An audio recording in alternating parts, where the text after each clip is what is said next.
હું થોડા દિવસ પહેલાં એક એન્ટરપ્રિનરને મળ્યો અને એમની સાથે વાત કરતાં એમની જે પાવરફુલ જર્ની, એમની જે બિલીફ હતી, that made me so sure કે હવે હું બીજું કોઈ પણ પોડકાસ્ટ કરું ને એ પહેલાં મારે એમનું પોડકાસ્ટ કરવું છે. પણ આજના પોડકાસ્ટમાં હું બહુ જ જોડાયેલો છું વાતોથી, ફિલિંગ્સથી, વિઝનથી. આપણે બિઝનેસ કરીને તો બિઝનેસમાં પ્રોફિટ પહેલાં જોતા હોઈએ છીએ જનરલી, કે ટાર્ગેટ ઓડિયન્સ સુધી કેવી રીતે પહોંચવું, માર્કેટિંગ કેવી રીતે કરવું, પ્રોડક્ટ કેવી રીતે બનાવવી, logistic, supply chain, pricing, loan, બહુ જ બધા ફેક્ટર્સ જોતા હોય છે.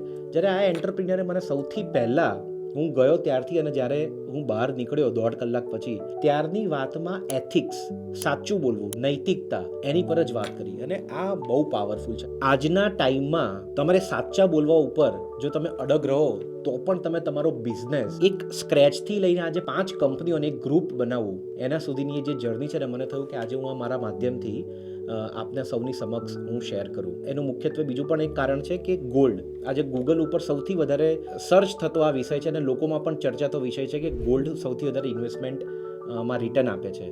એ સેફ હેવન ગણાય છે. પ્રાઇસ ફ્લક્ચ્યુએશન થાય છે તો ગોલ્ડમાં ઇન્વેસ્ટ કરવું ના કરવું, ETF કરવું, પેટીએમ ઉપર ડિજિટલ ગોલ્ડ લેવું. તો મને થયું કે આજે એમનું હોલસેલમાં આટલું મોટું નામ છે અને એ એક કંપની, બધી અલગ અલગ કંપનીઝમાં CMD છે, રાજશ્રી ગ્રુપ ઓફ કંપનીઝમાં. તો મને થયું આજે આપણે એમની સાથે વાત કરીએ. અને રાજશ્રી ગ્રુપ ઓફ કંપનીઝ નામ કેવી રીતે પડ્યું, તો એ એમના ફાધર અને મધરના નામને કોમ્બિનેશન કરીને એમને આ નામ આપ્યું છે. So today I am very excited and so grateful to welcome Shripalbhai on this podcast.